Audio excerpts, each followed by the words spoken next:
Commander Zek Thor stood before the holographic display in the briefing room, his forearms crossed in what he hoped conveyed confidence rather than the growing sense of dread pooling in his primary stomach.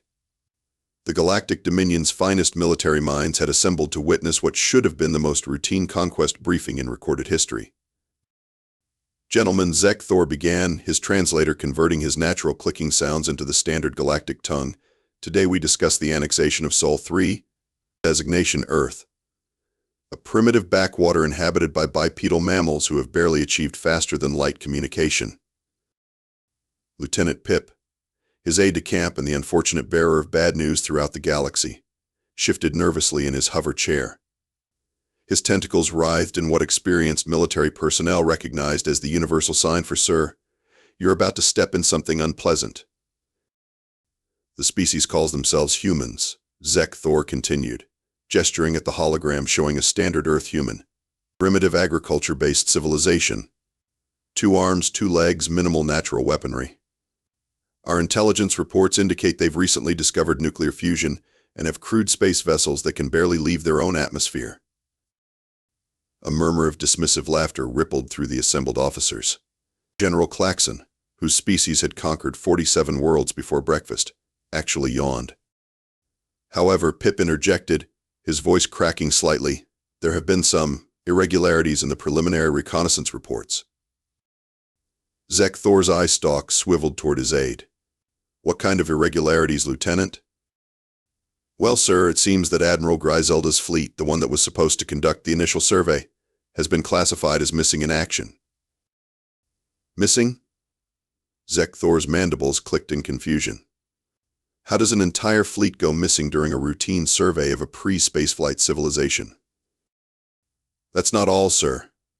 Pip's tentacles had now wrapped themselves around his clipboard in what could charitably be called a death grip. Admiral Vrex's follow-up expedition also failed to report back, as did Captain Thorne's reconnaissance squadron. The room fell silent except for the gentle humming of life support systems.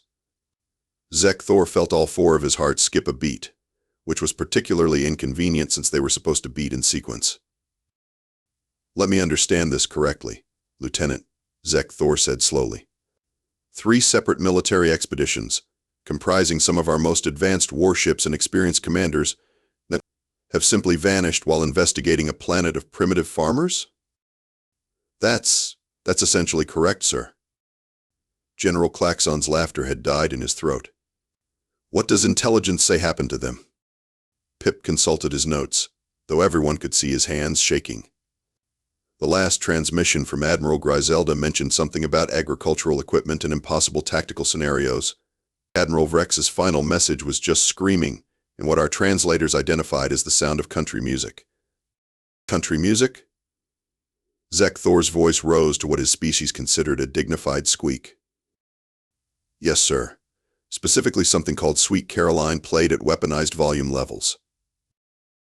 Zek Thor straightened his dress uniform and activated his most authoritative pose. "Gentlemen, I think it's clear that our predecessors simply underestimated the primitive cunning of this species. What we're dealing with are basic survival instincts being mistaken for tactical brilliance. I assure you, with proper military doctrine and superior technology, Earth will fall within 72 hours. Pip cleared his throat. "Sir, there's one more thing. Intelligence has identified something they're calling the human ingenuity factor." "And what precisely is human ingenuity, Lieutenant?" "Well, sir, it appears to be their tendency to solve problems using methods that shouldn't work, don't make sense, and violate several laws of physics we previously thought were absolute." Zek Thor waved dismissively. "Nonsense. Physics is physics. These humans simply got lucky 3 times. Lightning doesn't strike twice, much less 4 times. Little did Commander Zek Thor know that humans had not only figured out how to make lightning strike 4 times, but had also taught it to play the banjo. Jake Morrison was having what he considered a perfectly reasonable Tuesday morning when the first alien dropship crashed through his corn maze and took out his prize-winning pumpkin patch. He stood in his overalls, coffee mug in one hand, watching as sleek metallic vessels disgorged what appeared to be heavily armored space lobsters onto his property. "Well, hell," Jake muttered, taking a sip of coffee. Martha's gonna be madder than a wet hen about them pumpkins. The alien assault team, designated Strike Force Alpha Prime, spread out in textbook formation across Jake's North 40. Their plasma rifles charged with menacing energy signatures that could theoretically vaporize a small mountain.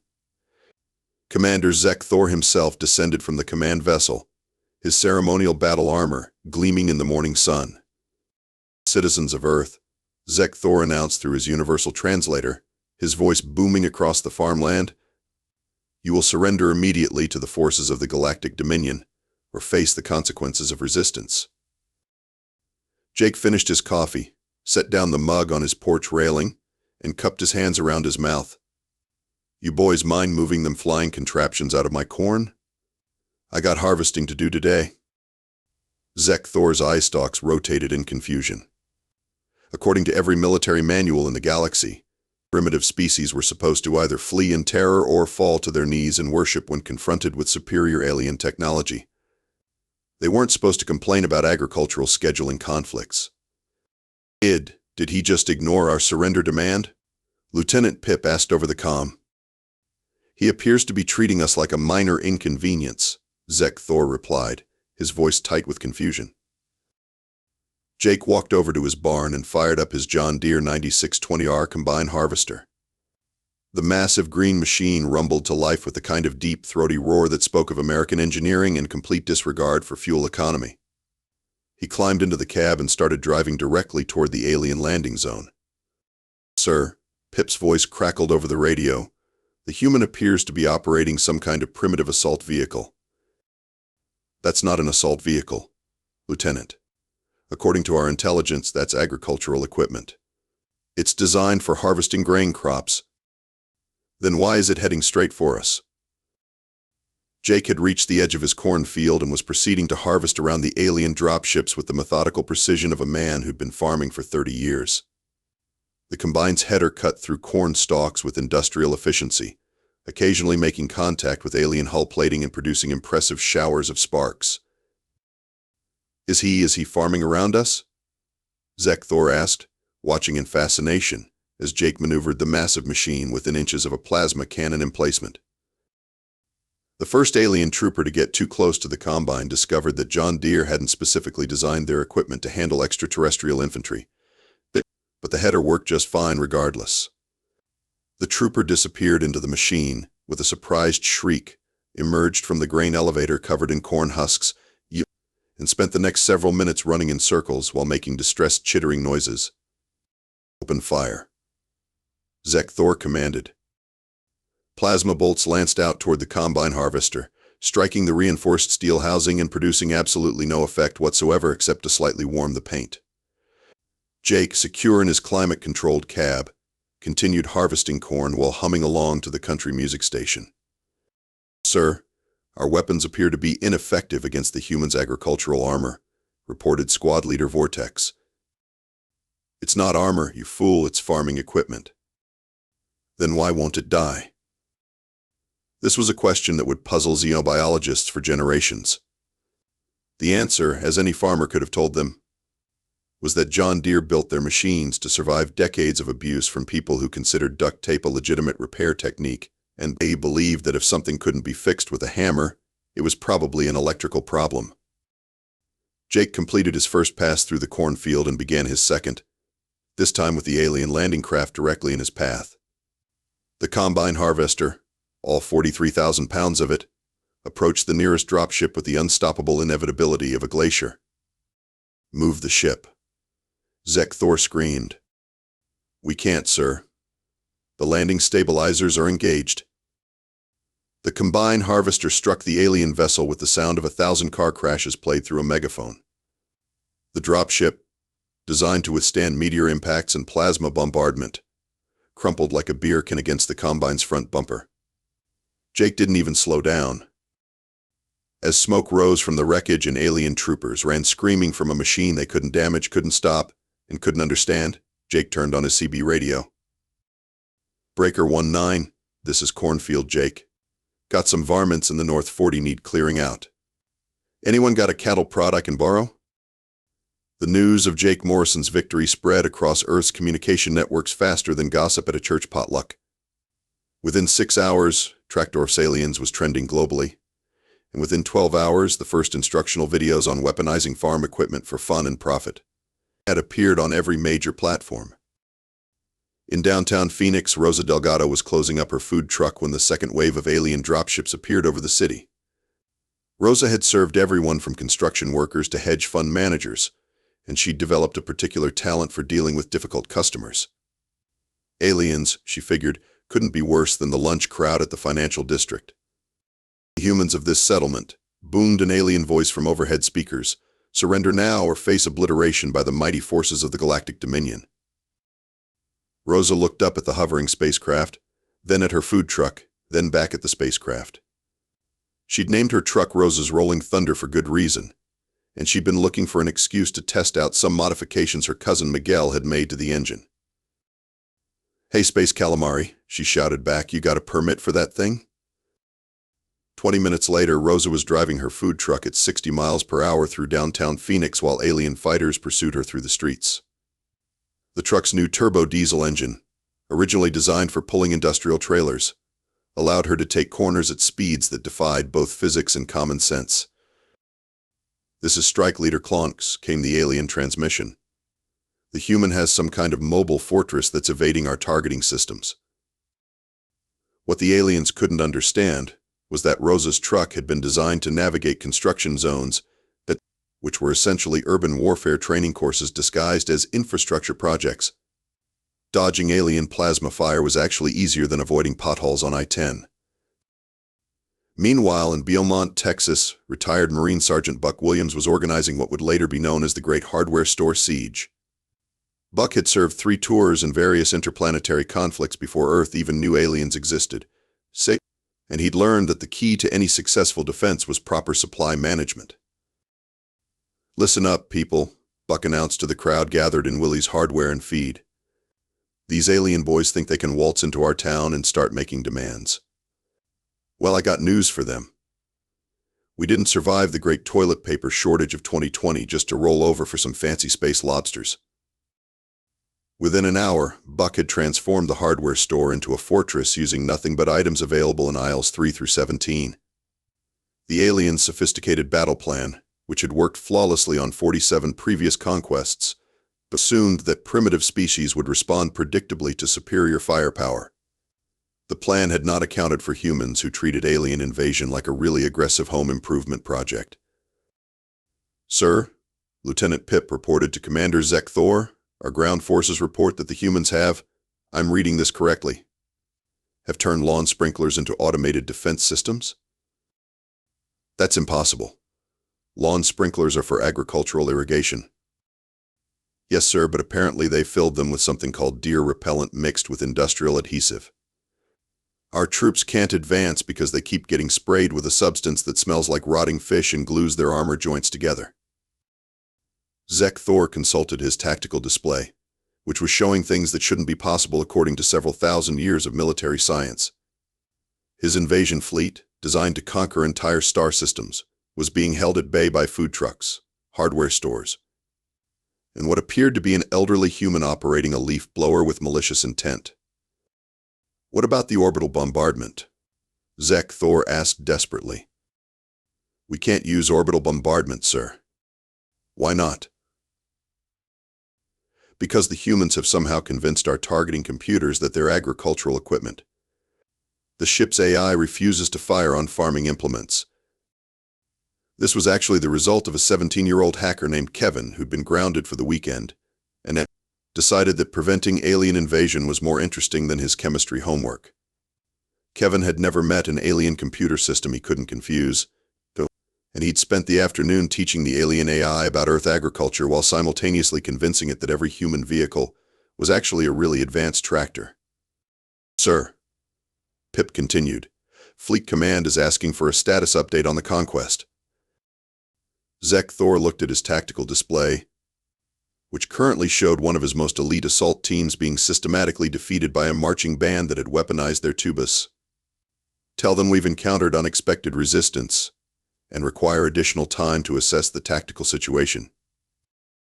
"How much additional time, sir?" "All of it, Lieutenant. All of it." desperate to understand why his technologically superior invasion force was being systematically humiliated by a species that still used paper money. Commander Zek Thor decided to study human behavior through direct observation. His troops had managed to capture 3 humans during the initial assault, and Zek Thor was confident that intensive interrogation would reveal the secret weakness of human psychology. The prisoners were currently being held in the maximum security detention facility aboard his flagship. The cell was designed to hold the most dangerous criminals in the galaxy, equipped with energy dampeners, psychic inhibitors, and a coffee machine that only served decaf as a form of psychological torture. The first prisoner was Earl Hoffmeister, a 63-year-old retired plumber from Nebraska. Earl had been captured while attempting to repair a broken alien hover tank using nothing but a pipe wrench and what he called farmer ingenuity. The tank was now somehow both completely inoperable and playing polka music at maximum volume. Human prisoner designated Earl 77 Alpha, Zek Thor began, reading from his interrogation manual. You will reveal the location of your species' primary military installations. Earl looked around the detention cell with the mild interest of someone examining a bathroom that needed updating. Well, I suppose that'd be the Pentagon, but you boys seem to have bigger problems than that. What problems? Your space toilet's backing up something fierce. I can hear the pipes rattling from here. You got any PVC fittings? I could probably fix that for you. The second prisoner was Margaret Wu, a kindergarten teacher who'd been captured while organizing a bake sale to raise funds for playground equipment. She'd been in the middle of explaining to an alien squad leader why they needed to wipe their feet before entering the school gymnasium when the capture took place. Human Margaret Wu designation teacher, Zek Thor tried again. You will provide intelligence on human defensive capabilities. Margaret looked at him with the patient expression she usually reserved for children who'd forgotten to raise their hands. Sweetie, are you feeling okay? You look a little green around the gills. Have you been eating enough vegetables? No, I require information about military installations. What you require is a balanced diet and maybe a nap. When's the last time you had a good meal? You're all skin and bones. Or skin and exoskeleton, whatever you've got under there. The third prisoner was Tommy Nguyen, a college student who'd been captured while live streaming the alien invasion for his social media followers. Tommy had managed to accumulate 3 million views and counting by providing commentary on alien tactics with the casual expertise of someone who'd played entirely too many strategy games. Okay, so these guys are clearly using a standard pincer movement. Tommy was explaining to his phone, which his captors hadn't realized was a communication device. But they're not accounting for human mobility patterns. Classic mistake. You can't apply Rigelian military doctrine to a species that considers traffic laws more like suggestions. Human Tommy designation student, Zek Thor interrupted. Cease your communication activities immediately. Oh, hey everyone, the big boss alien is here. Say hi to Commander. What was your name again? Zektron? Zekthulu? Zek Thor. You primitive fool. Right, Zek Thor. He's trying to interrogate us, but honestly, guys, I don't think they've ever dealt with humans before. Their whole strategy is based on the assumption that we'll respond logically to superior force, which shows they've clearly never met any humans. While Zek Thor was struggling with prisoners who seemed completely immune to intimidation, his carefully planned interrogation was interrupted by alarms throughout the ship. Lieutenant Pip burst into the detention center with news that would have been impossible if it hadn't been happening right in front of them. Sir, the prisoners have escaped. Zek Thor looked at the 3 humans, who were still sitting exactly where he'd left them. Lieutenant, the prisoners are right here. Not these prisoners, sir. The other prisoners.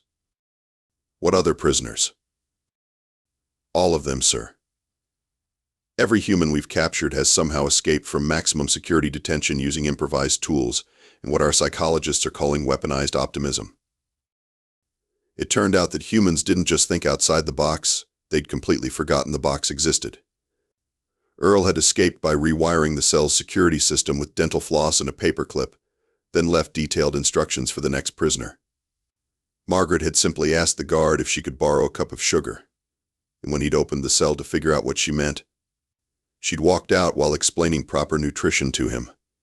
Tommy had live-streamed his escape while teaching his followers how to hack alien technology using the calculator app on their phones. "Sir," Pip continued, "Earth's actual military forces have finally arrived to assist with planetary defense." "Excellent. Finally trained soldiers who understand proper military protocol." That's not exactly the situation, sir. It appears the civilians have already handled most of the invasion. The military is mainly providing cleanup services and asking for autographs from the food truck lady. Zek Thor stared at his tactical display, which now showed alien forces in full retreat from a planet that had defended itself using garage sales, county fairs, and what appeared to be a very aggressive marching band. The proud military tradition of the Galactic Dominion was being ended by a species that considered alien invasion a minor inconvenience, roughly equivalent to a traffic jam or a delayed pizza delivery. "Sir," Tommy called out helpfully, "you might want to check your ship's plumbing. Earl fixed your toilet, but I think he may have accidentally connected it to your main propulsion system." The final battle for Earth was scheduled to take place at the Cornfield County Fair, though nobody had actually consulted the aliens about this arrangement. Commander Zek Thor had gathered his remaining forces for one last desperate assault, choosing the fair as his target, because it represented the largest concentration of humans in the area.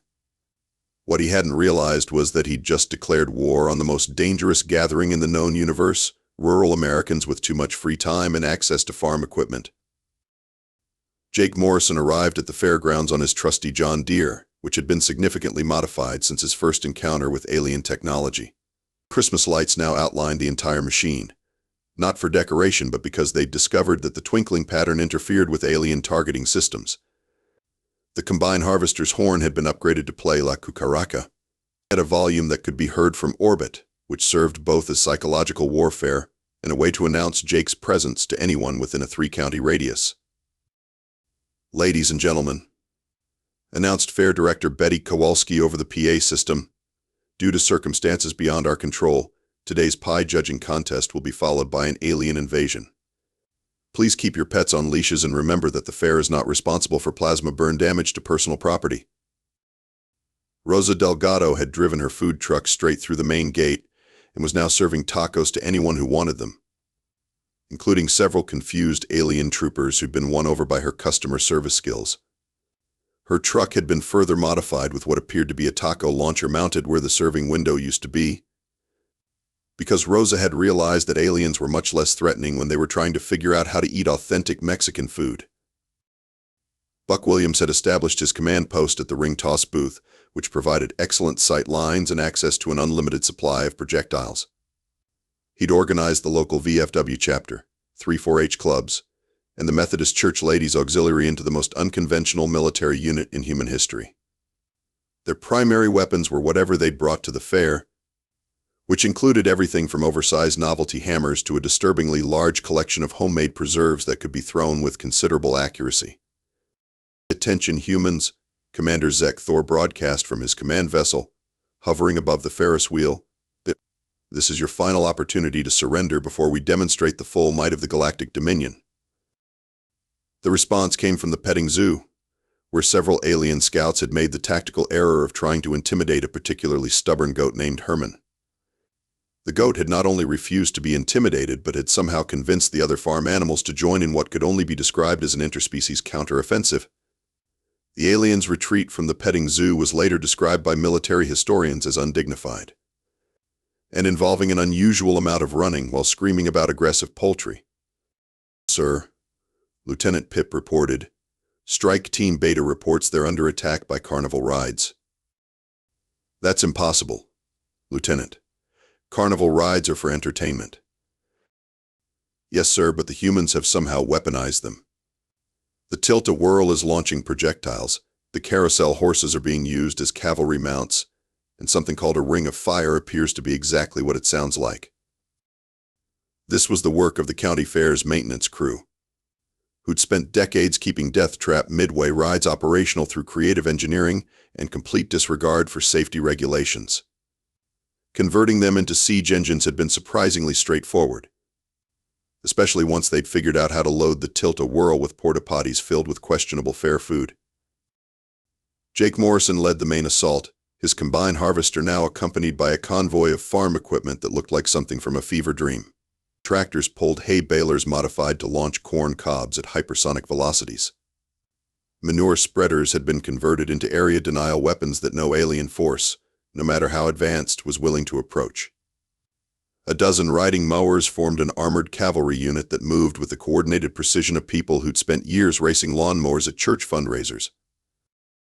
The battle reached its climax when Zek Thor's mothership, attempting to provide aerial support, was struck by a flying porta-potty launched from the malfunctioning tilt-a-whirl. The porta-potty, filled with what the fair director had diplomatically described as mystery chili, struck the ship's main reactor with enough force to breach the hull plating. The resulting explosion lit up the evening sky like the world's most expensive fireworks display, while the mothership crash landed in the parking lot between a Baptist church bus and a pickup truck with truck nuts. The impact was cushioned by approximately 300 bales of hay that had been strategically placed by Jake Morrison, but who'd anticipated that something large and alien would probably need a soft landing before the evening was over. "Sir," Lieutenant Pip called weakly from the wreckage. "Should I signal surrender?"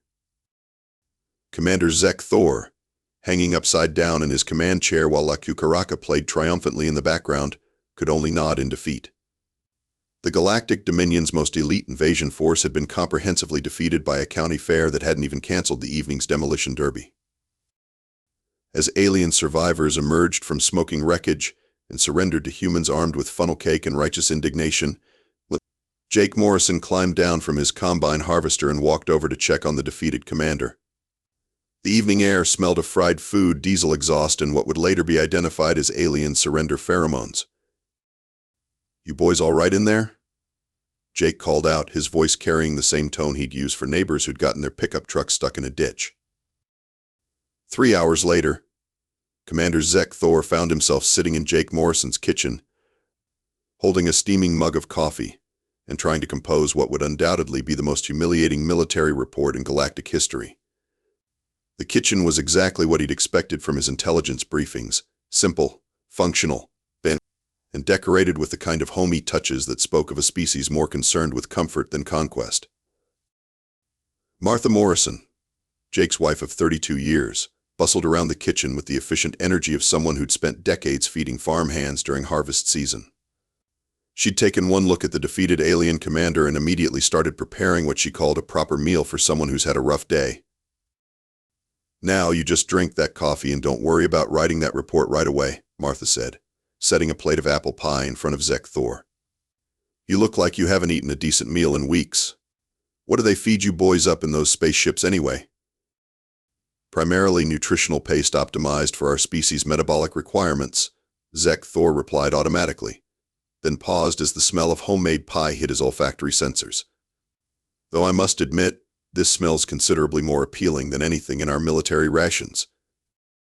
Jake sat across from him at the kitchen table, still wearing his overalls and looking like he'd just finished another routine day of farming rather than single-handedly defeating an invasion fleet.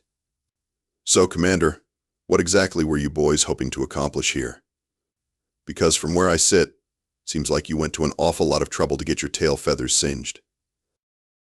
Zek Thor set down his coffee mug and considered the question. "According to Galactic Dominion protocol, we were conducting a standard planetary annexation.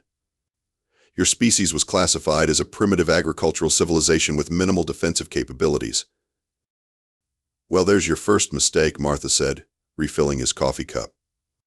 "Anyone who thinks farmers aren't dangerous has never tried to tell a farmer how to farm." "I'm beginning to understand that," Zek Thor admitted. "Our intelligence reports indicated that humans were a simple species that responded predictably to superior technology and overwhelming force." Jake chuckled. "Son, we're the species that looked at wolves and decided they'd make good pets. We turned poisonous plants into food just to see if we could. We strapped ourselves to controlled explosions so we could fly around in the sky. Does that sound like a species that responds predictably to anything?" Zek Thor began typing his report on a borrowed laptop, his 4 hands moving awkwardly across the human keyboard. The document started with the standard military format but quickly devolved into what could only be described as a cautionary tale. Operational report, Earth annexation attempt classification, complete disaster recommendation, avoid at all costs. To whom it may concern at Galactic Command.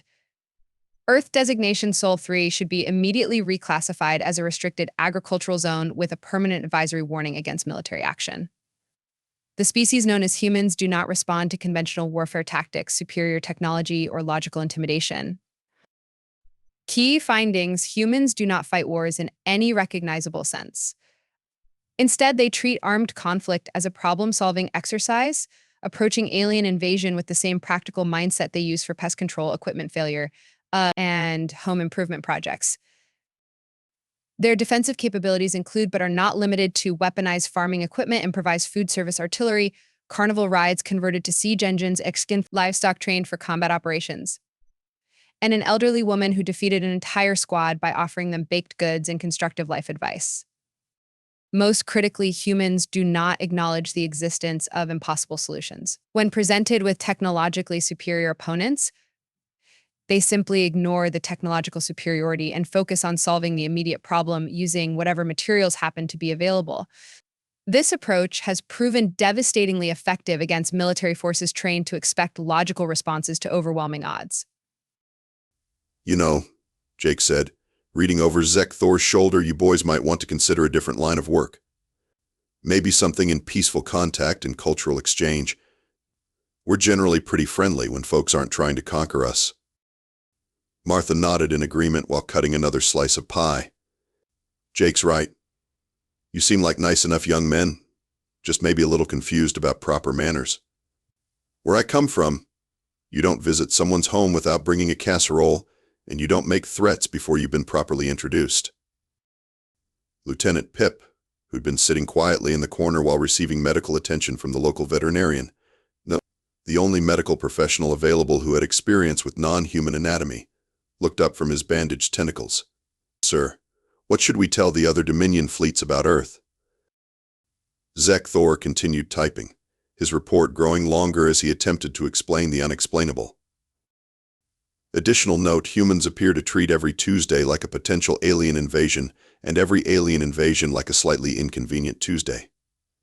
This species has somehow achieved a level of casual competence that allows them to defeat advanced military technology using farm equipment, food service vehicles, and what can only be described as weaponized hospitality.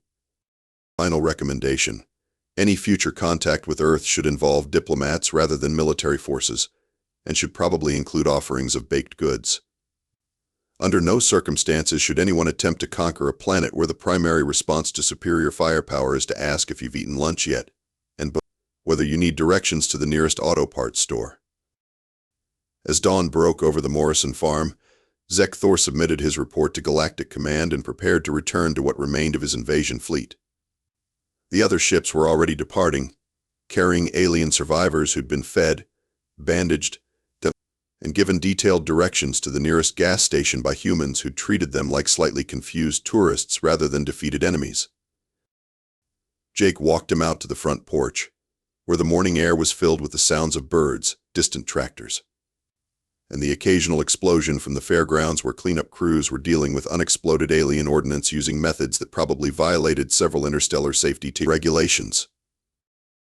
You know, Commander, Jake said, leaning against the porch railing, you're welcome to come back any time. Just maybe call ahead next time instead of dropping in, unannounced. Martha likes to have time to prepare when we're having company. 6 months later, Jake Morrison was back to his normal farming routine, though his John Deere now sported several alien technology upgrades that had been salvaged from the battlefield. The combine harvester was more efficient than ever. Its AI system had learned to play 47 different country songs, and the GPS navigation system could now plot courses to any location in the galaxy, though Jake mainly used it to find the best fishing spots within a 50-mile radius. As he finished the day's harvesting, Jake hummed along to La Cucaraca, while the upgraded sound system provided harmonies that would have impressed alien audiophiles. The corn was coming in better than ever. The weather was holding, and according to the Galactic Communication Network he'd accidentally tapped into, Earth was now officially classified as a restricted agricultural zone, with a standing advisory that any approach should be made with extreme caution and preferably with an offering of pie. All in all, Jake reflected as he drove his impossible machine across his perfectly ordinary farm, it had been a pretty good year for corn.